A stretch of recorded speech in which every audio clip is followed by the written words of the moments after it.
Un cours sur l'estimation. Alors, on va mélanger un petit peu des probabilités, des statistiques. Tout est mélangé. Le but, estimer la valeur d'une proportion inconnue. Parce que, par exemple, sur toute la France, un sondage, à partir d'un échantillon de taille n et d'une fréquence observée. Bien sûr, toujours, on a un risque de 5% de se tromper. C'est-à-dire qu'on prend un petit échantillon, on connaît sa taille, on observe quelque chose sur cet échantillon, et j'aimerais bien essayer d'étendre cet échantillon à l'ensemble d'une population énorme. Je ne peux pas interroger tout le monde, donc j'essaye de partir d'un échantillon pour observer quelque chose sur l'ensemble. C'est pour ça que la proportion de l'ensemble général est inconnue. Alors, quelques règles pour faire ça.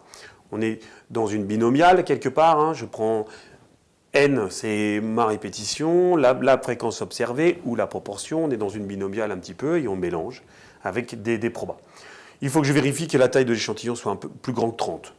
Si je multiplie la répétition et la probabilité du succès, ça doit faire 5, et la répétition et l'échec, ça doit aussi être égal à 5. À ce moment-là, on peut, c'est la règle que vous devez apprendre, que la proportion inconnue appartient donc à cet intervalle, toujours au risque de 5% en terminale. On peut changer ce risque, mais c'est fixé en terminale à 5%.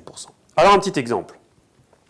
Je prends 200 personnes et je les interroge pour savoir si, par exemple, ils sont contents de leur portable. Est-ce qu'il marche bien, etc.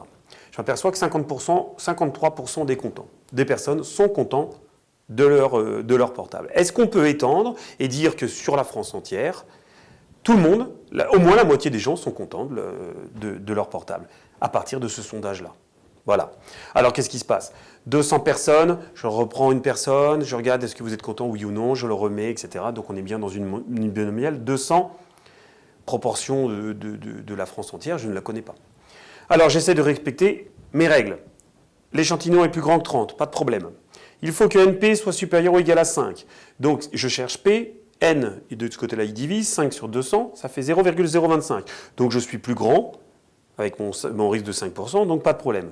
De l'autre côté, je suis inférieur à 0,975, donc 95% de confiance. Tout ça, on rentre bien dans notre théorie, on reste à 5%. Vous devez obligatoirement vérifier si ces trois conditions marchent. À partir de là, je peux donc appliquer la formule de mon intervalle, avec bien sûr la fréquence observée. Hein, on a notre formule qui est ici, donc 0,53 moins 1 sur racine de 200, 0,53 plus 1 sur racine de 200, je tombe sur 0,46 et 0,60. Qu'est-ce qu'on fait de cet intervalle? Ben voilà, pour mon échantillon, grâce à l'échantillon, 53% des gens sont contents. Est-ce que je peux l'étendre à toute la France? Je peux dire que sur toute la France, on va être entre 46 et 60% de personnes contentes. Donc si quelqu'un vous dit plus de la moitié des gens en France sont contents de leur portable, sur ce sondage-là, eh ben, on peut dire qu'au risque de 5% de se tromper, c'est un petit peu faux parce qu'on peut très bien n'avoir que 46 qui sont contents. Il peut très bien tomber sur la borne inférieure de cet intervalle ou tomber carrément à 60%. Donc il faut toujours se méfier d'une extension d'un échantillon sur une population.